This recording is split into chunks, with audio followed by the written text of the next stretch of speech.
जैसे कृष्ण ने कहा कि ये धर्म युद्ध है, इस युद्ध के अंदर कोई जो है तटस्थ नहीं रह सकता है। तो जो हमारे कांग्रेस के हम लोग हैं, हमको तटस्थ नहीं रहना है, हमको इस धर्म युद्ध के अंदर अपनी अपनी भूमिका अदा करनी है और उसके लिए सबको तैयार रहना है। जब बीपी सिंह की गवर्नमेंट थी तो कश्मीर में जब हालात बिगड़े तो उस पर एज लीडर अपोजिशन जो राजीव जी का भाषण था, और उस भाषण के बाद जो भाव भंगिमा, जो चेहरा, जो बेचैनी उस समय बीपी सिंह जी के चेहरे में थी, ठीक वही बेचैनी जब राहुल जी बोल रहे थे तो मोदी जी और सत्तारूढ़ दल के चेहरे पे भी थी। मैं महाराष्ट्र के हार को दूसरे परिप्रेक्ष्य में देखता हूँ। ऐसा लगता है कि उसमें रेफरी ही जब विकेट गुल्ली सब लेकर के चल देगा, वही कुछ ऐसा तय कर लेगा। तो जिस तरीके से वहाँ बोर्ड जुड़े हैं, जिस प्रकार से सब कुछ हुआ है, तो वहाँ की हार का तो गहराई से लोकतांत्रिक विश्लेषण होना आवश्यक है। कांग्रेस का जो पूरा इतिहास रहा है वो इस तरीके से आइडियोलॉजिकली उस तरीके का की चार्ज पार्टी नहीं होती थी जिस तरीके से बीजेपी हुआ या मान लीजिए वामपंथ हुए।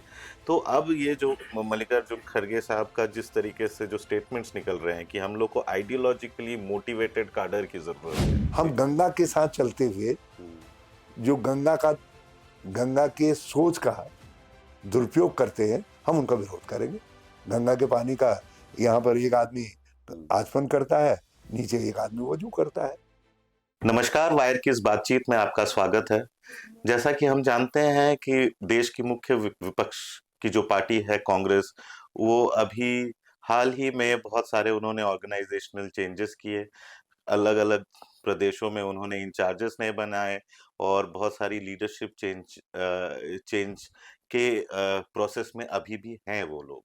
और साथ में ये भी ऐसा कहा जा रहा है कि महाराष्ट्र, हरियाणा और दिल्ली में जो चुनावी हार हुए उसके एवज में ये एक हाई टाइम है कि कांग्रेस ये सारे अपने जो उदयपुर डिक्लेरेशन में जो उन्होंने जिस तरीके से जो संकल्प लिए थे कि नीचे से लेकर ऊपर तक एक ऑर्गेनाइजेशनल काडर बनाएंगे, जो कि कांग्रेस प्रेसिडेंट मल्लिकार्जुन खड़गे ने बेलगाम कांग्रेस वर्किंग कमेटी की मीटिंग में भी बताया था, उसको किस तरीके से उनको यूज करके कांग्रेस की जो संगठन है उसको मजबूती की तरफ ले जाने के लिए, उसको मजबूत करने की एक भरपूर कोशिश की जा रही है।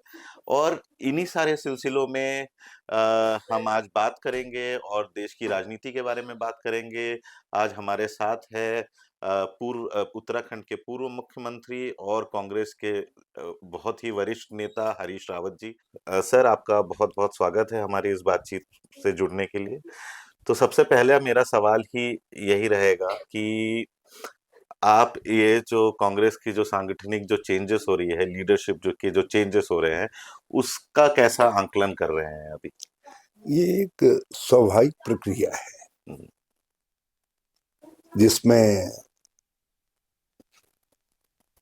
मैं समझता हूँ निरंतरता बनी रहनी चाहिए कि आप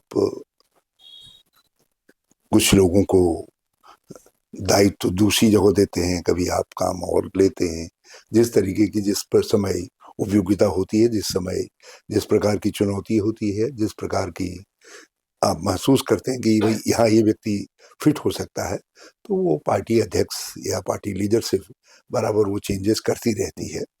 तो ये जो इस समय की भी चेंजेस हैं, ये उसी प्रक्रिया का हिस्सा है। तो सर, ये उसी क्या है, प्रक्रिया ये का हिस्सा है। इसको हम रूटीन चेंजेस माने?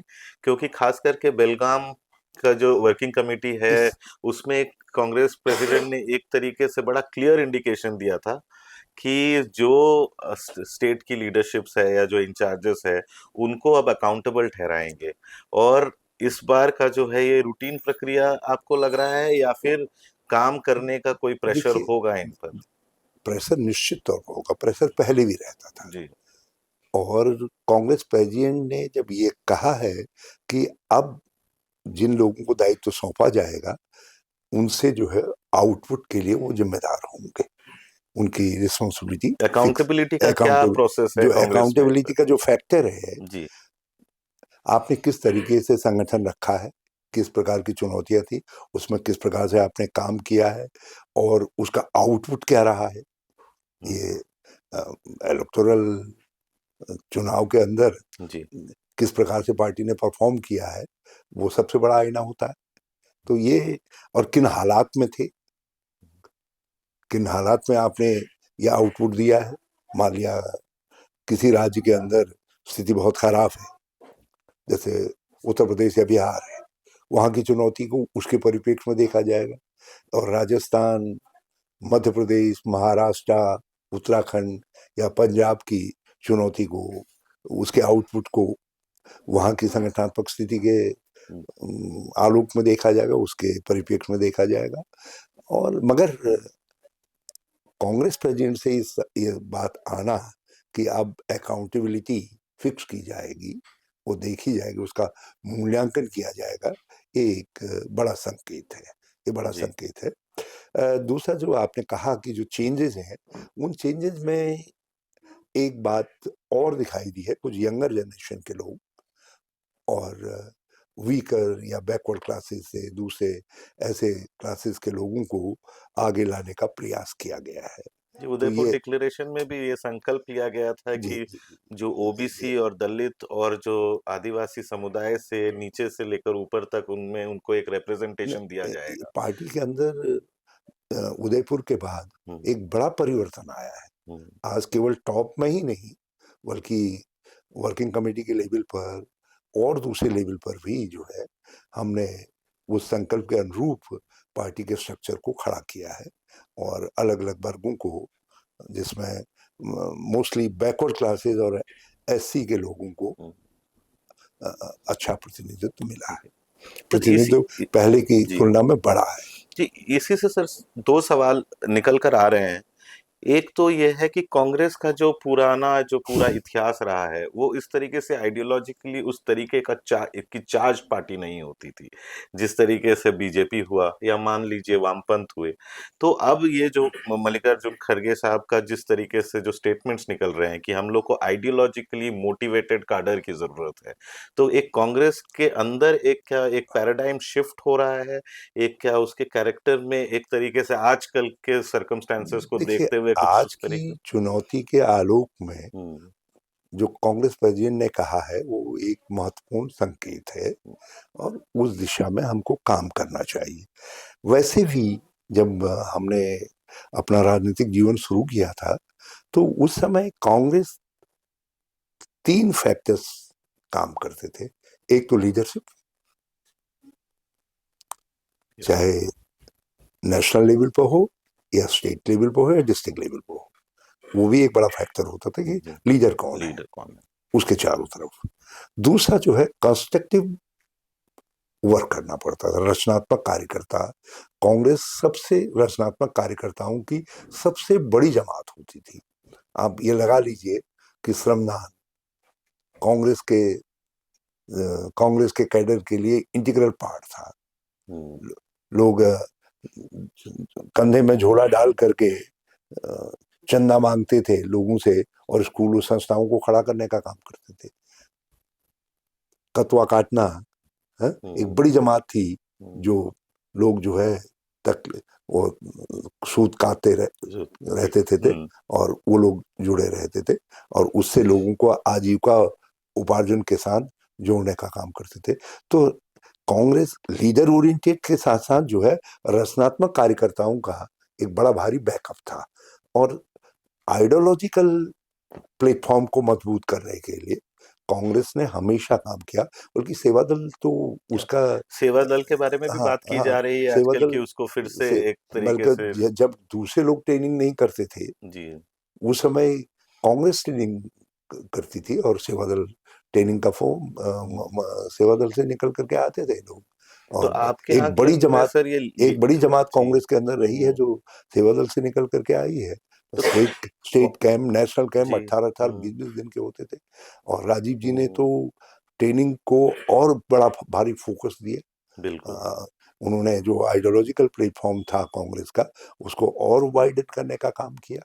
तो हमको एक तरफ लीडरशिप ओरिएंटेड, मान लिया संजय जी आए, राजीव जी आए, राहुल जी आए, तो युवाओं की एक बड़ी जमात कांग्रेस के साथ के साथ जुड़ी। जुड़ी। उसी तरीके से स्टेट्स के अंदर कोई प्रभावशाली नेता हुआ तो उसने कुछ नए लोगों को ला करके पार्टी के साथ जोड़ा, तो नया इनपुट मिलता रहता था। तो हमको देखिए, हमको ये अपना जो स्वाभाविक फैक्टर है उसके चारों तरफ काम करना चाहिए। तो पिछले हमको 10-12 सालों में सर चूक हमको कहाँ हुई? लीडरशिप रचना के लेवल पे हुई या रचनात्मक कार्य के रूप में हुई? पांचसूत्री कार्यक्रम जो संजय जी का था, हम्म, वृक्षारोपण से लेकर के हम्म, रक्तदान तक, हमने पता नहीं कितनी बार रक्त दिया, जी, मुझे याद नहीं कितनी बार हमने रक्त दिया।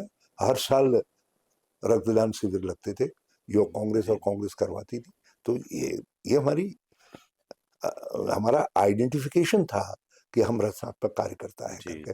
तो उस आइडेंटिफिकेशन को फिर से रिगेन करना है, फिर से जो आइडियोलॉजिकल प्लेटफॉर्म है जी, उसको फिर से मजबूत करना है। हमारी लीडरशिप वाला प्लेटफॉर्म तो मजबूत है, अब प्रियंका जी हैं, राहुल जी हैं, मल्लिकार्जुन खड़गे जी हैं, एक अट्रैक्शन है, मास अट्रैक्शन है। लेकिन उस अट्रैक्शन को जब तक हम कंस्ट्रक्टिव कार्यकर्ताओं का बैकअप नहीं देंगे, जब तक हम आइडियोलॉजिकल ट्रेनिंग नहीं देंगे, एक वर्ग ऐसा तैयार नहीं करेंगे जो समसामयिक चुनौतियों के अनुरूप जो है अपना जवाब गढ़ने का काम कर सके। अब भाजपा ने आज ट्रॉलर्स की इतनी बड़ी भारी ब्रिगेड खड़ी कर दी है, मैं समझता हूँ जितनी उनकी मेंबरशिप है, आधे मेंबर्स उनके ट्रॉलर हैं जो अपोजिशन को ट्रोल करते हैं। राहुल जी सबसे बड़ी विक्टिम है, मैं भी विक्टिम हूँ उसका, और भी बहुत सारे विक्टिम है। इफ यू आर एक्टिव, आप सोशल मीडिया में एक्टिव हैं तो भाजपा आपको वॉच कर रही है और कहीं न कहीं से कुछ न कुछ ट्रोल करके, और वो हम जर्नलिस्ट भी जितने हैं वो भी ट्रोल होते रहे हैं, तो आज के जमाने का वो एक तथ्य बन गया है ट्रोलिंग। तो उसका आपको भाई, आप जब राजनीतिक दल हैं, आप उनकी चुनौती में खड़े हैं, तो आपको जवाब देना पड़ेगा। दूसरा जिस शस्त्र को लेकर के आ रहा है, कम से कम आपको अपना शस्त्र तो ठीक करना पड़ेगा ना। तो हमको अपने शस्त्र ठीक करने पड़ेंगे, तो हमको रचनात्मक कार्यकर्ता बनाने पड़ेंगे, हमको जो है ट्रेनिंग का इनपुट देना पड़ेगा, और हमको जो है नए लोगों को जोड़ना पड़ेगा, नए सेक्शन क्रॉस सेक्शंस को जोड़ना पड़ेगा, जो हमने उदयपुर में संकल्प लिया है और जो कांग्रेस प्रेसिडेंट ने हिंट किया है। और प्लस लीडरशिप के लिए अकाउंटेबिलिटी, जो मध्यम वर्ग क्लास हम जो लोग हैं, जिनको जिम्मेदारी दी जाती है, जो प्रांतों में भेजे जाते हैं या प्रांतों के अध्यक्ष बनाए जाते हैं या दूसरे महत्वपूर्ण पदों पर बैठाए जाते हैं, उनको अकाउंटेबल बनाया जाना चाहिए। और मैं इधर एक और बड़ा वेलकम मूव देख रहा हूँ, कांग्रेस प्रेसिडेंट डिस्ट्रिक्ट पर फोकस कर रहे हैं। जी, यही मेरा सवाल था सर कि अगर बेलगाम के कांग्रेस वर्किंग कमेटी को मीटिंग देखा जाए तो कौन से बड़े पॉजिटिव चेंजेस आपकी नजर में है? ये जो डिस्ट्रिक्ट पर फोकस करने की बात है, यदि हमने डिस्ट्रिक्ट मजबूत कर दिया, डिस्ट्रिक्ट हमारी रीढ़ की हड्डी है, यदि ये मजबूत हो गई तो फिर शरीर का हर भाग सक्षम हो जाएगा। तो डिस्ट्रिक्ट पर फोकस करना, और क्योंकि डिस्ट्रिक्ट से जो पंजे हैं नीचे, जैसे ब्लॉक है, नगर है, और हमारे मंडल हैं, जो दूसरे हमारे वो है, वो जुड़ेंगे। और इधर डिस्ट्रिक्ट मजबूत रहेगा तो उसके ऊपर जो अपेक्षाएं हैं स्टेट लीडरशिप की और सेंट्रल लीडरशिप की, उन अपेक्षाओं के बोझ को उठाएगा। तो डिस्ट्रिक्ट प्रेसिडेंट को महत्व दिया जाना चाहिए। और एक समय था डिस्ट्रिक्ट प्रेसिडेंट बनना बड़ा सौभाग्यशाली माना जाता था। मुझे फक्र है इस बात का कि मैं 3 साल डिस्ट्रिक्ट प्रेसिडेंट रहा कांग्रेस का, और जो व्यक्ति उस समय प्रदेश के अध्यक्ष थे, मैंने उनसे कहा, मैंने कहा भाई मैं तो फला फला पद पर हूँ, एआईसीसी में उस समय मैं युवक कांग्रेस का जनरल सेक्रेटरी था। बोले भाई तुम डिस्ट्रिक्ट प्रेसिडेंट बनो, तुम बहुत सीख जाओगे, तुम्हारे काम आएगी पूंजी के रूप में। और सच मानिए, जो डिस्ट्रिक्ट प्रेसिडेंट के रूप में सीखा मैंने, जब मैं प्रदेश अध्यक्ष बना तो वो सीख मेरे काम आई। और मैंने उस दिन उस व्यक्ति से कहा, मैंने कहा थैंक यू, आपने जो मुझको, नहीं तो मुझको ये लगा कि ये मुझको थोप रहे हैं जी। डिस्ट्रिक्ट अध्यक्ष पद। तो उन्होंने कहा नहीं, आप देखिए, तो सीखते थे। तो ये जो फोकस दिया जा रहा है हमारी डिस्ट्रिक्ट्स लीडरशिप पे। द्वारा, राहुल जी और मल्लिकार्जुन खड़गे जी द्वारा, वो बहुत वेलकम। यही इसी सवाल से ये निकलता है कि हमने इतिहास में देखा है कि जब जब नेशनल लीडरशिप और स्टेट लीडरशिप के बीच में एक अच्छा समन्वय बनता है कांग्रेस पार्टी में, तो कांग्रेस पार्टी की को फायदा होता है, उनकी जीत काफी जगहों में हासिल करते हैं। लेकिन जब जब ये समन्वय टूटता है, कहाँ जहाँ लीडरशिप, चाहे राहुल जी हो या खड़गे जी, एक तरीके की पॉलिटिकल मैसेजिंग कर रहे हैं, मगर मध्य प्रदेश या राजस्थान में वहाँ की जो स्टेट लीडरशिप थी तो वो एक अलग तरीके का पॉलिटिकल लाइन लेकर चल रहे थे। हाल फिलहाल में हमने देखा कि हरियाणा में एक तरीके से पूरा जो स्टेट लीडरशिप जो है वो एक तरीके से डिसजॉइंटेड नजर आया और एक अलग दिशा में जाता हुआ दिखा, जहां पे सेंट्रल लीडरशिप भी एक तरीके से चुप्पी साधी हुई थी। महाराष्ट्र में भी इस तरीके से हमने देखा कि सेंट्रल और स्टेट लीडरशिप में एक तरीके का समन्वय नहीं बन पाया, जिसको बहुत सारे पॉलिटिकल ऑब्जर्वर्स ये कहते हैं कि ये एक बड़ा कारण है कांग्रेस की हार का, खास करके तब जब 2024 में इन दोनों ही स्टेट्स में और अलग अलग स्टेट्स में अच्छी तरीके से वो उभर कर आए। तो इसमें आप स्टेट लीडरशिप में भी रहे हैं, सेंट्रल लीडरशिप में तो है ही, तो क्योंकि दोनों ही स्टेट लीडरशिप भी आपने देखी है, सेंट्रल लीडरशिप भी देखी है, इस इस इस तरीके के ऑब्जर्वेशन में आप आजकल के कांग्रेस में कैसे देखते देखिए, आपका सवाल बड़ा लोडेड है। हैं? जी। मैं इसके 60% हिस्से का तो जवाब नहीं दूंगा, जी। मैं समय के ऊपर छोड़ूंगा कि किस तरीके से उसका जवाब कांग्रेस से उभर करके आता है। मगर शेष जो 40% हिस्सा है, हमको कुछ राज्यों में पार्टी की हार को, मैं महाराष्ट्र की हार को दूसरे परिप्रेक्ष्य में देखता हूं। ऐसा लगता है कि उसमें रेफरी ही जब विकेट गुल्ली सब लेकर के चल देगा, वही कुछ ऐसा तय कर लेगा। तो जिस तरीके से वहां बोर्ड जुड़े हैं, जिस प्रकार से सब कुछ हुआ है, तो वहां की हार का तो गहराई से लोकतांत्रिक विश्लेषण होना आवश्यक है। मैं उसको अकेले कांग्रेस या हमारे गठबंधन की हार नहीं मानता। अभी अभी अभी तक मेरा मानना है कि शरद जी को, उद्धव जी को और हमारी वहाँ के स्टेट लीडरशिप को गंभीरता से विश्लेषण करना चाहिए। और बाकी कुछ जो हमारी कमियां रही होंगी, उन कमियों को भी हमको करेक्ट करना चाहिए। मगर 3 राज्यों को, छत्तीसगढ़, सब कहते थे कांग्रेस जीत रही जीत रही जीत रही जीत रही, जीते जीते क्यों हार गए? उत्तराखंड, उससे पहले उत्तराखंड जी। 2022 में सब कहते थे जीत रहे जीत रहे जीत रहे जीत रहे जीत रहे, बल्कि कई सर्वेक्षणों में, वो अपने आप करते हैं सर्वेक्षण, किसी ने करवाया नहीं था, लेकिन हाँ, हमारी जो वो पसंद दिखाई गई थी मेरे विशेष तौर पर, वो जो उनके मुख्यमंत्री थे उनसे 7-8 पॉइंट आगे थी। जी। तो मैं तो कांग्रेस का हिस्सा था, लेकिन जीतते जी, जब दुनिया कह रही थी जीत रहे हैं, तो हम क्यों हार गए? तो उसका भी विश्लेषण होना चाहिए, कहाँ हमारी कमी रही। तो यदि मेरी कमी रही, किसी का और की कमी रही, जब तक उन कमियों का हम मूल्यांकन नहीं करेंगे तो करेक्टिव स्टेप कैसे उठेंगे? उसी तरीके की स्थिति हरियाणा में, हरियाणा में तो ऐसा लगता है कि जैसे एक बहुत अच्छा तान तानसेन का बहुत अच्छा राग हो रहा हो, जब लग रहा हो कि आप तो इसके बाद जो है बारिश हो जाएगी, तो अचानक जो है तानपुरा टूट जाए। तो ऐसा लगा कि अचानक क्या हो गया, वो समझ में नहीं आया। तो इनका विश्लेषण करना चाहिए। राहुल जी अथक इनकी मेहनत, रिपोर्ट मांगी गई थी, उस रिपोर्ट में क्या मूल्यांकन हुआ? मैं नहीं जानता, हम्म, क्योंकि जिन जिनके पास वो रिपोर्ट है हम्म, और जो उस रिपोर्ट पर सक्षम है निर्णय लेने के लिए, ये उनको देखना है। लेकिन एक कांग्रेस कार्यकर्ता के तौर पर हम लोकसभा के चुनाव के बाद टॉप पे थे। जी, बल्कि यदि नरेटिव पहले ही राउंड से चल गया होता, पहले और दूसरे राउंड तक ग्रास रूट तक वो बात नहीं पहुंची थी कि भाजपा को हराया जा सकता है करके, लोग नहीं तो आज भाजपा की सरकार नहीं होती। यदि जो थर्ड राउंड तक जो लोगों की धारणा बनी, लोगों में परिवर्तन की भाव आया, यदि वो पहले राउंड में दूसरे राउंड में भी आ गया होता तो भाजपा की सरकार नहीं होती।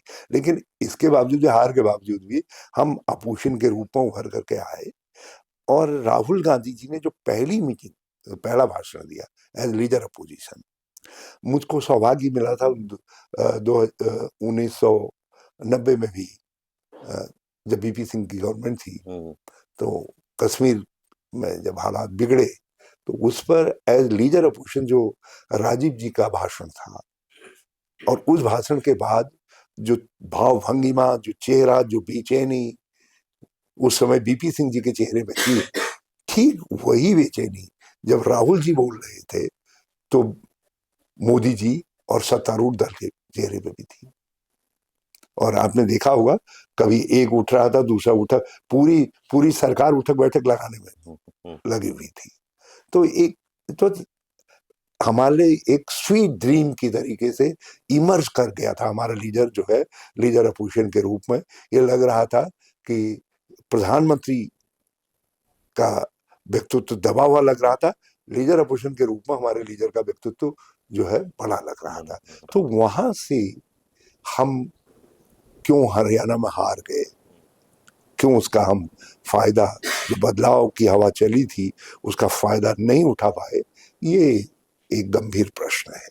और मैं समझता हूँ एज पार्टी हमको इसका विश्लेषण करना पड़ेगा। चाहे वो मेरे उत्तराखंड का विश्लेषण जब करेंगे तो मेरे खिलाफ जाएगी बहुत सारी बातें, लेकिन जाए कम से कम दूसरा हरीश राव दूसरे राज्य का अपने को सुधारेगा ना।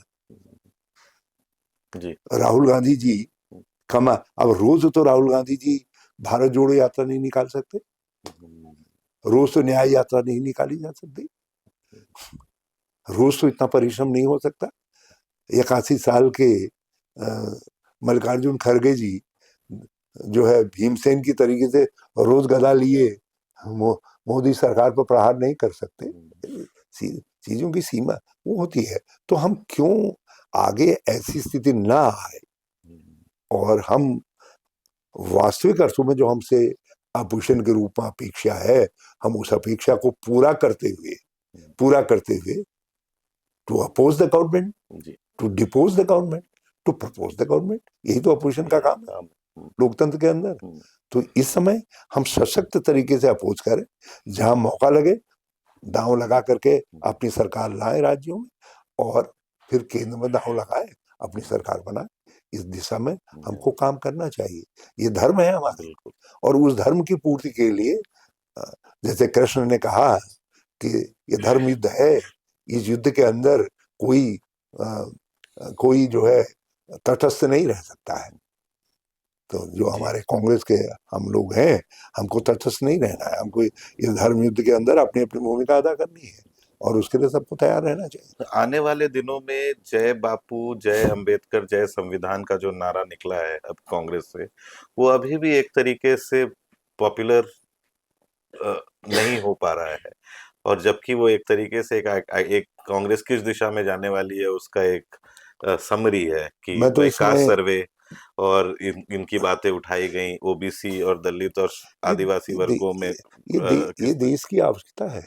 जी, सामाजिक न्याय के बिना भारत की कल्पना नहीं की जा सकती। भारत की एकता, अखंडता, भारत का स्वरूप सामाजिक न्याय पर निर्भर करता है। सामाजिक न्याय बड़ा विस्तृत है, ये कोई एक जातिगत मामला नहीं है, ये एक सामाजिक कंसेप्ट में देखा जा सकता है, धर्म दूसरे तीसरे जो है, ताकि हम सबके साथ एक संतुलित न्याय कर सके। वही सामाजिक न्याय की कल्पना जो दिया आरक्षण, उसका मूल तत्व है बाबा साहब भीमराव अम्बेडकर जी ने दिया। लोकतंत्र हमको नेहरू नेहरू से बड़ा डेमोक्रेट दुनिया के अंदर कौन हो सकता है। उन्होंने हमारे देश के लोकतांत्रिक ये जो बहुदलीय प्रणाली है, इस प्रणाली की आत्मा नेहरूवाद है जी, नेहरूवादी सोच है, हम उससे विगत नहीं हो सकते। और गांधी के बिना तो भारत के स्वरूप की कल्पना नहीं की जा सकती है। तो इसलिए जो नारा हमारे लोगों ने छांटा है, जो बात कही है, वो नारा नहीं है, वो दिल की भावना है। अब उसको हम कैसे लोगों तक लेकर के जाते हैं, ये हमारे हुनर पर निर्भर करता है। और मैं समझता हूँ कि इस दिशा में काम हो रहा है, इस दिशा में काम हो रहा है। तो अपने आप को एक तरीके से सांगठनिक तरीके से मजबूत करना, जब कांग्रेस का एक मुख्य मुद्दा है, उसमें कांग्रेस अपने आप को इंडिया गठबंधन में कैसे देखती है और इंडिया गठबंधन का क्या फ्यूचर है? अभी जब दिल्ली में आम आदमी पार्टी की हार हुई, तो बहुत सारे लोगों ने, दिल्ली प्रदेश कमेटी के लोगों ने एक फोटो जहां डाला, जहां वो सेलिब्रेट कर रहे हैं आम आदमी पार्टी की हार को, चाहे उसमें बीजेपी ही क्यों ना जीत गई हो, जो उनका मुख्य नहीं, ऐसा ऑपोजिशन है। ऐसा तो कहीं नहीं, जी। ऐसा कहीं नहीं। भाजपा की हार को हम चुनौती मानते हैं, हम्म, लेकिन हमारे सामने दिल्ली में हम्म, ऑप्शन क्या था। हम्म, हम पॉलिटिकल पार्टी हैं, हम्म, दिल्ली में भी रजिस्टर्ड है। हम्म, हम we cease to be opposition in Delhi तो था नहीं। जी, और आप हमारे साथ मिलकर चलने को तैयार नहीं। उन्होंने पहले दिन से कह दिया कि कोई गठबंधन कांग्रेस के साथ नहीं, और लगातार उनके नेता उसी को दोहरा रहे थे। तो हम्म, हमारे सामने ऑप्शन क्या था। जी, हमने कुछ देर कर दी। हम्म, जिस दिन उन्होंने कहा था, उसी दिन से हमको तैयारी शुरू कर देनी चाहिए थी। हम्म, हमारे 8-10% वोट आते यदि हम उसी दिन से तैयारी शुरू कर देते। और हमारे रिवाइवल का जबरदस्त संकेत निकला था। आज भी 2.5% के करीब वोट बढ़ा है कांग्रेस का। ये जब बहुत देर में हमने निर्णय किया, तब भी 2.5% वोट बढ़ा है। तो ये हमारे सामने, चाहे हमारे दूसरे जो अलायंस पार्टनर हैं, उनको इस बात को समझना चाहिए कि भाई आपने ऑप्शन ही नहीं रखा कांग्रेस के सामने। अब काहे के लिए तुम कांग्रेस को दोष दे रहे हो, काहे के लिए दोष दे रहे हो? जब तुम प्रतिद्वंदी हो तो फिर प्रतिद्वंदी की तो तरीके से। तो हम ये कहेंगे नहीं बाबा, अरविंद केजरीवाल तो बढ़िया आदमी है, और मोदी जी, हम तो मोदी जी के विरोध के लिए चुनाव लड़ रहे हैं। तो लोग कहेंगे यार ये तो आधा ही चुनाव लड़ रहे हैं, इनकी क्या जरूरत है, तो चुनाव ही नहीं लड़ रहे जी, हैं। बिल्कुल सही तो बात। जब मैदान में दोनों हमारे सामने हैं, तो हमको हम्म, वो करना पड़ना नंबर 1। तो अब इंडिया हमारे जो अलायंस इंडिया पार्टनर हैं, गठबंधन, आपने हाँ। बड़ी हम्म, गंभीर बात हम्म, कही, मेरी जो समझ कहती है, हमारे अलायंस पार्टनर्स को एक बात समझनी चाहिए कि भाजपा के खिलाफ लड़ाई में इस समय भाजपा जिस सोच पर काम कर रही है, उनका एकात्मक राष्ट्रवाद जो है, जिस सोच पर वो काम कर रहे हैं, वो धीरे धीरे एक भारत एक पार्टी की तरफ जा रहे हैं, लोकतंत्र को साफ कर रहे हैं। संविधान धीरे धीरे, जब आप आप तो जब पूरा वही बदल रहे हैं, नीचे से ही सब बदल रहे हैं, तो उसमें संविधान इत्यादि कहाँ रह जाएंगे। ये तो टाइम बीइंग है कि वो अंबेडकर को छूना नहीं चाहते या कुछ कहना नहीं चाहते हैं ऑफिशियली, लेकिन धीरे धीरे नीचे की सारी धरती को खिसका रहे हैं। तो इस लड़ाई में सारे जितने हमारे जो अपोजिशन के पार्टनर्स साथी हैं, जो अलायंस के साथी हैं, कांग्रेस के बिना ये लड़ाई नहीं लड़ी जा सकती है।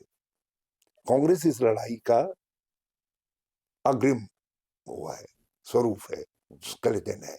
उसके चारों तरफ कोई हाथ के रूप में काम करेगा, कोई जो है गर्दन के रूप में काम करेगा, कोई गदा के रूप में काम करेगा। अलग अलग सबकी भूमिकाएं हैं। तो जो ब्रह्म स्वरूप है कांग्रेस का, उसके साथ जो है ये और स्वरूपों को जोड़ना पड़ेगा, तब आप भाजपा से लड़ पाएंगे। हाँ, अब आप हमारे अलायंस पार्टनर्स को राज्यों के अंदर प्रतिद्वंदिता को अलग रखना पड़ेगा। राज्यों में जहां हम प्रतिद्वंदी हैं, मान लिया हम सीपीएम के प्रतिद्वंदी हैं केरल के अंदर, तो केरल को केरल तक रखना पड़ेगा। राष्ट्रीय परिप्रेक्ष्य की लड़ाई को राष्ट्रीय परिप्रेक्ष्य में देखना पड़ेगा, और हमको भी ये समझना पड़ेगा, हमको भी इतना उदार होना पड़ेगा कि भाई कोई बात नहीं, यदि ये वहां हमारी चिकोटी काट रहे हैं तो हमको जो है दिल्ली में उस चिकोटी का असर हम पर नहीं पड़ना चाहिए, उसको त्रिवेंद्र में तक सीमित रखना चाहिए, या बंगाल में कर रहे हैं तो बंगाली तक सीमित रखना चाहिए। ये राज्यों के हिसाब से, राज्यों की स्थिति के हिसाब से, राज्यों की चुनौती को देखना चाहिए अलायंस को, और राष्ट्रीय परिप्रेक्ष्य में जो है हमको एक तरीके से देखना चाहिए। और इस समय देखिए सारी मतभेदों के बावजूद भी आपने देखा होगा ये जो संसद का सत्र हुआ है उसमें करीब करीब एकजुटता रही है। जी, सवालों संसद पर में एकजुटता सवालों ज्यादा रहती है और चुनावों में कम रहती है। हैं? ये ऐसा तो लगातार हम 2021 से देख रहे हैं कि संसदीय जो यूनिटी है विपक्षी पार्टीज में हमेशा से बहुत ही मजबूत रही है, बाहर निकलकर गड़बड़ हो इसको जाते लेकर के हैं। चलना चाहिए, जी इसको लेकर चलना चाहिए।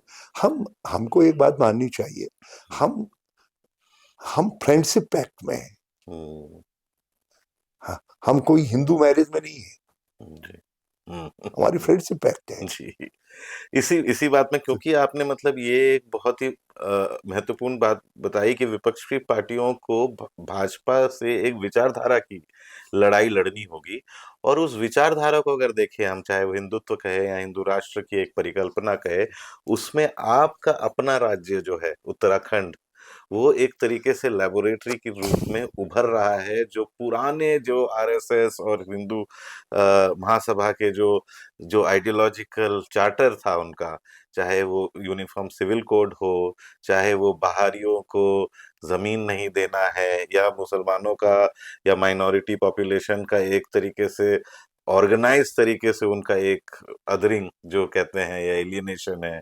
अभी हमने वहां पे देखा किस तरीके से मुसलमानों के दुकानों को बंद किया गया, जब जबरन उनको भगाया गया। उत्तराखंड सबसे पहला ऐसा राज्य हो गया जहां पे उत्तरा यूनिफॉर्म सिविल कोड में लागू हो चुका है वहां पर, और लिव इन जो लिव इन पार्टनरशिप रिलेशन, है उसको भी स्टेट जो है, गवर्नमेंट है, वो स्वीकार्यता अगर नहीं देती है तो दो जो एडल्ट है वो साथ में नहीं रह सकते। साथ में हमने देखा भूमि कानून भी उस तरीके से वो बना रहे हैं जहां पर जिसको भी उत्तराखंड की सरकार कहती है कि वो यहाँ का मूल निवासी नहीं है तो वो वहां पे जमीन की खरीद या बिक्री नहीं कर सकता। तो इन सब चीजों को आप उत्तराखंड को किस तरीके से अभी समझ रहे हैं, खास करके क्योंकि आप वहां पे पूर्व मुख्यमंत्री रहे हैं, वहां के वहां डिस्ट्रिक्ट प्रेसिडेंट से आपने शुरू किया, और क्या चेंजेस आपको लग रहा है जो हम समझ नहीं पा रहे हैं देखिए अभी तक? पहली बात तो मैं हम्म, जो अधूरी रह गई है, हम्म, राष्ट्रीय परिप्रेक्ष्य में हम्म, आइडियोलॉजिकल फाइट के लिए कांग्रेस जो है ढांचा है, स्केलेटन है, और दूसरे उसके अलग अलग अंग है, कोई लिम्ब है, कोई फिंगर है, कोई कुछ है, कोई कुछ है। जब तक इस रूप में हमारा अलायंस पार्टनर चीजों को नहीं देखेंगे तो कठिनाई होगी, उनको कठिनाई होगी, उनको कठिनाई होगी, और हमको राज्यों के मतभेदों को राज्यों तक सीमित रखना पड़ेगा। और नेशनल प्रोस्पेक्टिव में हमारी जो सैद्धांतिक लड़ाई है, वैचारिक लड़ाई है, एक देखिए भाजपा ने कभी भारत जो आज है उस कंसेप्ट को स्वीकार ही नहीं किया, उन्होंने आजादी से पहले भी स्वीकार नहीं किया, आजादी के बाद भी स्वीकार नहीं किया। ये तो जो है समय के साथ उन्होंने ये सीखा कि हम विपरीत दिशा में तैरते हुए इसको पार नहीं कर पाएंगे, अपने रास्ते पे नहीं ला पाएंगे, इसके साथ तैरते तैरते इसको अपने साथ जोड़ो। तो ये इसलिए आप देखेंगे आरएसएस ने कितने साल बाद अपने हेडक्वार्टर में तिरंगा झंडा फहराया। वो 2001 में जब सुप्रीम कोर्ट का हाँ, ऑर्डर आया तभी कर पाए, वो उससे पहले नहीं किया था। हाँ इसलिए जी। ये एक प्रतीक बता रहा हूँ, उन्होंने कभी इसको एक्सेप्ट इंडिया एज टुडे, इस कंसेप्ट को जो है उन्होंने स्वीकार नहीं किया, वो इसको पूरा बदलना चाहते हैं। और जो इस बदलाव के खिलाफ में खड़े हैं उनको कांग्रेस उसके साथ ही खड़ा होना पड़ेगा, कोई दूसरा विकल्प नहीं है। नहीं तो आप भाजपा की मदद करेंगे। जिस तरीके से मुसलमान भाइयों ने कांग्रेस से नाराज होकर के जगह जगह ये आउटलेट छोटे छोटे बनाए, आज क्या दिक्कत है? आज दिक्कत आ गई ना, आपने कांग्रेस को कमजोर किया, एससी के भाइयों ने कांग्रेस को कमजोर किया। आज आज उनकी लड़ाई कमजोर हो रही है, गरीब की लड़ाई कमजोर हो रही है। तो जो जो बेसिक लड़ाइयां थी, जिन लोगों के लिए हम लड़े, जिसके लिए कांग्रेस खड़ी थी, उन लोगों ने जब अपने लोकल हिसाब देखने शुरू किए तो उन तो दिक्कतें खड़ी हुई। तो उनको नेशनल प्रोस्पेक्टिव में देखना पड़ेगा, और जो भी पार्टी है, और हमको भी ये समझना पड़ेगा ये हमारे सहयोगी है, महत्वपूर्ण इक्वल पार्टनर। हम बड़े भाई के तौर पर नहीं कह सकते कि साहब हमारे 99 है, ये एक वाला है। हम एक वाले को भी वही महत्व देना पड़ेगा, क्योंकि हम 99 से 300 की तरफ तब बढ़ सकते हैं जब वो एक वाला भी हमारे साथ जुड़ेगा इस लड़ाई में। तो हमको इस भाव से देखना पड़ेगा। ये मेरी दृष्टि कहती है, पार्टी की दृष्टि क्या कह रही है मैंने ऑफिशियली कुछ इसमें देखा नहीं है, समझा नहीं है। दूसरा जो आपने उत्तराखंड का कहा, जब उत्तराखंड बना, यदि आप उसके बनते वक्त और भाजपा का इतिहास देखिए, वो पहले कहते थे ये उत्तराखंड की मांग देशद्रोही। आरएसएस की एक स्टडी ने उनको ये बताया कि नहीं, ये एक ऐसा एरिया हो सकता है जो जहां से तुम्हारे लिए, तुमको आइडियोलॉजी, तुम्हारी थिंकिंग को ताकत मिल सकती है। क्योंकि उत्तराखंड में 90% के करीब हिंदू पॉपुलेशन है, और उसमें भी 90% में 80% अपर कास्ट है। वहां तो एससी भी ऐसा है जो अपर कास्ट टेंडेंसी रखता है, टमटाज है, दूसरे है, वो कहते हैं हम अपर कास्ट लीनिंग रखते हैं जो है। उसी तरीके से बैकवर्ड कास्ट में जो है बर्माज है, साज है, गोस्वामीज है, जो जिन ये है, ये सब लोग जो है अपर कास्ट हैं, बैकवर्ड क्लासेस के लोग हैं, लेकिन अपर कास्ट टेंडेंसी रखते हैं वहाँ। और दूसरे जो हमारे सैनी भाई हैं, दूसरे भाई हैं, वो मांस इत्यादि नहीं खाते, मतलब वो हैं, कश्यप हैं, दूसरी जातियां हैं, वो बेसिकली जो है उनके रिलीजियस माइंडेड लोग हैं। और वहाँ 4 धाम भी है, गंगा भी है, यमुना भी है, सब है, हर धार में मंदिर है, हर उसमें मंदिर है। तो भाजपा के लिए वो एक आदर्श, वो ये समझते थे कि ये जगह है। जब राज्य बना, तो राज्य बनते वक्त हमने जब हरिद्वार को जोड़ने का सुझाव दिया, सुझाव तो हमने दिया, लेकिन जिस खुशी के साथ लाल कृष्ण आडवाणी जी ने उसको स्वीकार किया, मुझको, मैं चौंक गया। मैंने कहा there is something in his mind, क्योंकि उनको लगा कि जिस रिलीजियस भाव से उत्तराखंड राज्य की बात उन्होंने की है, बनाने की बात की है, वो पूरी हो रही है इससे, हरिद्वार मिलने से। हम इकोनॉमिक हिसाब से और अपनी ताकत बढ़ाने के लिए, हमने कहा छोटे राज्य है लेकिन हरिद्वार मिल जाएगा तो ताकत, क्योंकि हरिद्वार गंगा का वो है और उसके बिना सारी चीजें अधूरी रह जाती। तो हम अपने दृष्टिकोण से कर रहे थे, लेकिन उनका अपना दृष्टिकोण था। जब हमारा डेलीगेशन उनसे मिला तो जिस तरीके से उन्होंने लपका, तो उससे मैं चौंका। और जब पहली चुनावी हार हुई भाजपा की राज्य बनने के बाद, तो आडवाणी जी ने कहा कि मुझको छत्तीसगढ़ या हम झारखंड हार जाते कोई मलाल नहीं, मगर उत्तराखंड हारने का मुझे बहुत मलाल है। एक बार नहीं कहा, कई बार कहा, कई बार कहा। और उनके शिष्य के रूप में मोदी जी ने राज्यों की सरकारों को डिस्टेबलाइज करने का जो मोदी जी साहब फॉर्मूला है, उस फॉर्मूले को सबसे पहले इंप्लीमेंट 2016 में उत्तराखंड से किया, उत्तराखंड से किया। और इसलिए आज जो है उसको अपने लैब के रूप में कई चीजों को वहां टेस्ट कर रहे हैं, जिसमें एक यूसीसी भी है, एक यूसीसी भी है। ये अलग बात है, हमने हमने उसको जो है उत्तराखंड के कल्चर पर हमला बोला। बता दिया है, हमारी इकोनॉमिक इंटरेस्ट पर भी हमला है, हमने कहा हमारे परिवार रूपी संस्था पर हमला है। तो आज भाजपा थोड़ी डिफेंसिव हो रही हो अगर थोड़ा समझाए यूसीसी सर, के मामले में। यूसीसी मगर कैसे उत्तराखंड की सोसाइटी को इम्पैक्ट करेगी? नेगेटिव आप जो कह रहे हैं कि कर सकती है, क्या क्या क्या होगा? देखिए देखिए हम संस्कार आधारित राज्य हैं। परिवार, हमारे संयुक्त परिवार का कंसेप्ट आज भी बड़ा मजबूत है और परिवार बांधने वाला तंत्र है, और यूसीसी जो है परिवार को तोड़ रहा है, जो है ये जो लिव इन रिलेशनशिप वाला मामला है, ये तोड़ रहा है। और दूसरी बात, हमारी इकोनॉमिक इंटरेस्ट पर इसलिए चोट हो रही है, तो आप जैसे ये कहते थे ना, लव जिहाद लव जिहाद लव जिहाद, आप तुम एक कोई भी आएगा, उसने किसी के साथ रिलेशनशिप में रहना चाहता है, आजकल तो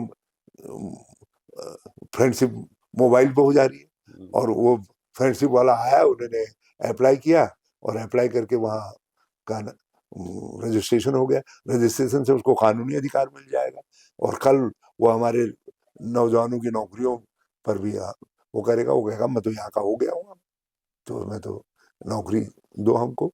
तुमने जो हिमालयी राज्य है, बहुत सारी संस्कृतियां वहाँ हैं, और सबसे बड़ी बात यह है जैव विविधता का और सांस्कृतिक विविधता का क्षेत्र है। उस क्षेत्र के अंदर आप इस कोई एक ऐसा कानून नहीं बना सकते हैं कि इजी गोइंग तरीके से कोई भी आए टहलते हुए वहां का नागरिक हो जाए और कहीं भी पहुंच जाए। तो ये यूसीसी उसके लिए रास्ता बना रही है, हम लड़ रहे हैं उस प्लेटफॉर्म पर। लेकिन एनीवे उन्होंने उन्होंने इसको उसके लिए भी इस्तेमाल किया, उन्होंने धार्मिक सोचों को हाईलाइट करने के लिए भी उसको इस्तेमाल किया, गंगा का उनका। आप देख रहे हैं मोदी जी जो है तप करने के लिए उत्तराखंडी भी जा रहे हैं, सारे हिंदुस्तान में एक ही जगह तप करने गए, और जगह जो है विवेकानंद की स्टैच्यू में, बाकी तो उत्तराखंडी में तप किया उन्होंने। अब तीसरी बार जा रहे हैं तप कर, चौथी बार तप करने के लिए। तो वो मैसेजिंग जो कर रहे हैं, क्योंकि उत्तराखंड से हिंदू को दुनिया भर में एक मैसेज जाता है, एक मैसेज जाता है। तो इसलिए उत्तराखंड में भाजपा के लिए चुनौती कठिन है, और कांग्रेस को भी इस चुनौती को समझना चाहिए। और मैं एक चीज आपकी जानकारी के लिए बता रहा हूं, आरएसएस का पहला वैचारिक स्कूल अल्मोड़ा में खोला गया, अल्मोड़ा में खोला गया, पाटिया एक जगह है उसके पास में खोला गया पहला वैचारिक स्कूल, और लॉन्ग बैक 1950s में जो है में खोला गया। ये एक मौलीचंद शर्मा थे, इनके विचारकों में से एक थे, और आरएसएस के वो वहीं के रहने वाले थे। ओके, मतलब आरएसएस का या भाजपा का वैचारिक शक्ति लेने के लिए, और जो आध्यात्मिक और धार्मिक शक्ति उसका घालमेल करते हैं, उसके लिए उत्तराखंड उनके पास, उत्तराखंड का उपयोग करना चाहते हैं। क्या कांग्रेस मजबूती से इस विपक्ष के रूप में उभर का कैसा रोल है वहां पे उत्तराखंड में, खास करके अगर हिंदुत्व का लैबोरेटरी उत्तराखंड बन रहा है जैसा आप कह रहे हैं, तो कांग्रेस उसको अपने जो सिद्धांतों में अड़कर किस तरीके से मैं अपने उसका साथियों से एक बात कह रहा हूं कि नए लोगों को, नए लोगों को शामिल करो, नए सेक्शंस को अभियान चलाओ। बल्कि मैं कभी कभी तो ऐसा लगता है ना कि मैं ही पगला रहा हूं। मैं हर साल किसी चौराहे पे बैठ करके मेंबर साजी करता हूं, चाहे 25 ही बनाता हूं, लेकिन आवाज लगा लगा करके आइए कांग्रेस का मेंबर बनिए करके मेंबर साजी करता हूं। मैं आधुनिक नहीं बना हूं, ऑनलाइन वाला, मैं अभी वो ट्रेडिशनल हूं। तो हम यदि कांग्रेस के ट्रेडिशनलिज्म के साथ वो रखेंगे, तो स्वभावगत तरीके से जो उत्तराखंड है वो जो है कांग्रेसी, कांग्रेस जिस तरीके से उदारवादी है, तो सनातन धर्म भी तो उदारवादी है। ये तो जबरदस्ती सनातन को जो है ऑर्थोडॉक्स बना रहे हैं। यदि सनातन ऑर्थोडॉक्स होता, कट्टरपंथी होता, तो सनातन रहता ही नहीं। आप दुनिया के इतिहास में देख लीजिए, जिस जिस धर्म ने कट्टरपंथ अपनाया, जूज हो या दूसरे हो, पारसीज हो, वो धर्म धीरे धीरे विलुप्त हो गए। और इसलिए इवन बौद्ध धर्म का कितना तेजी से प्रसार हुआ जब तक उदारता थी। जब वो कट्टरपंथी हुए, जब वो मठों में और उनमें आने लग गए, तो वो बौद्ध धर्म स्क्वीज हो गया। तो इसलिए हिंदू धर्म इसलिए इतना लंबा चल गया क्योंकि उदार है, इसीलिए उसका नाम सनातन रखा गया।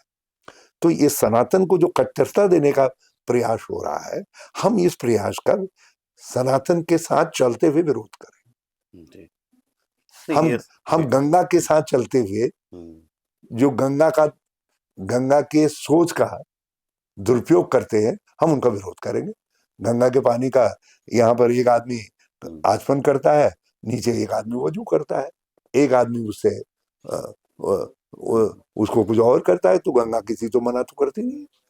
तो हम सनातन के साथ चलते हुए ही जो है इनका विरोध कर सकते हैं, और उस विरोध को हम कांग्रेस वहां इंटेंसिफाई कर रही है। हम और उसके लिए एक आवश्यकता है हमको कि हम जरा सा नए सेक्शंस को सम्मिलित करें, नए लोगों को सम्मिलित करें। हमारे पास आधार मजबूत है, मगर हमको लड़ने के लिए कुछ और लोग भी चाहिए, क्योंकि लड़ाई अब शक्ति भाजपा तो कहीं भी बहुत ही मजबूत है। नहीं, वो तो किसी भी अस्त्र का उपयोग कर लेते ना। तो उनका सामना करने के लिए तो हमको कम से कम अपने बाहुबल को तो ठीक करना पड़ेगा।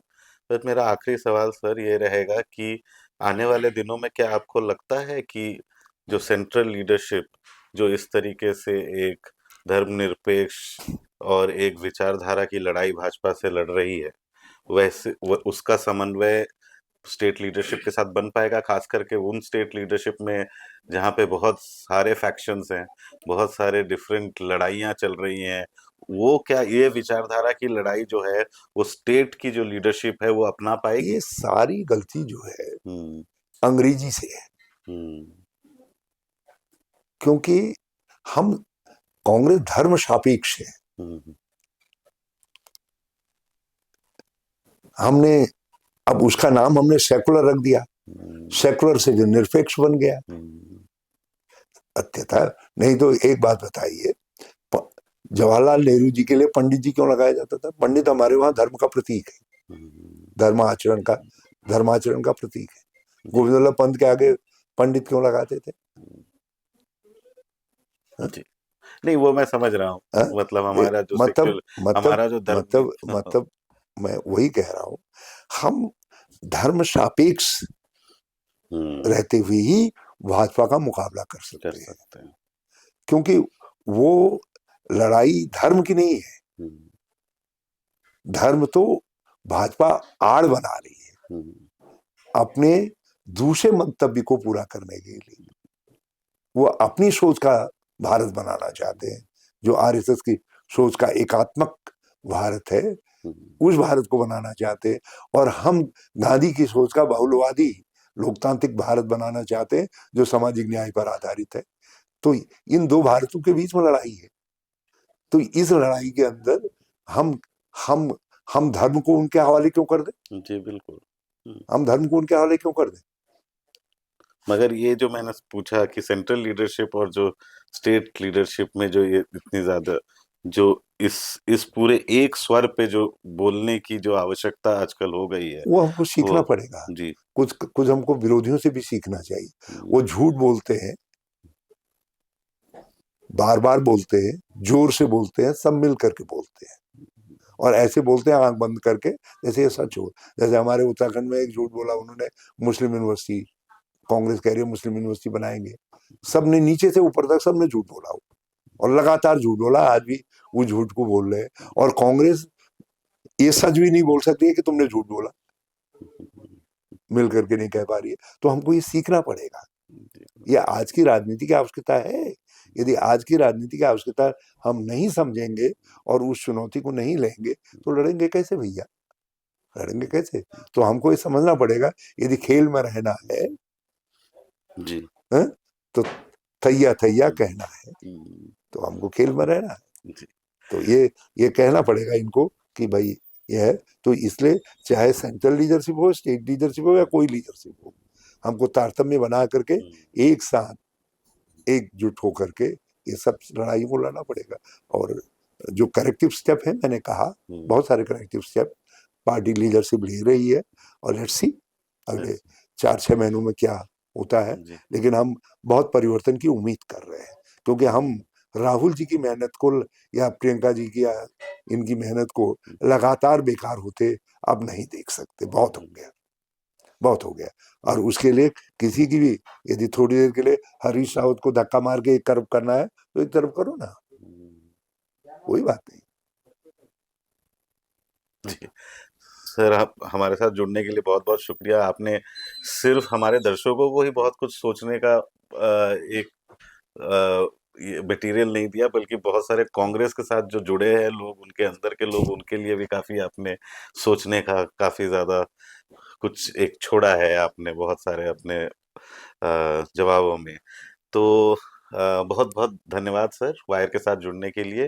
वायर के साथ जुड़ने के लिए दर्शकों का भी बहुत बहुत शुक्रिया। नमस्कार।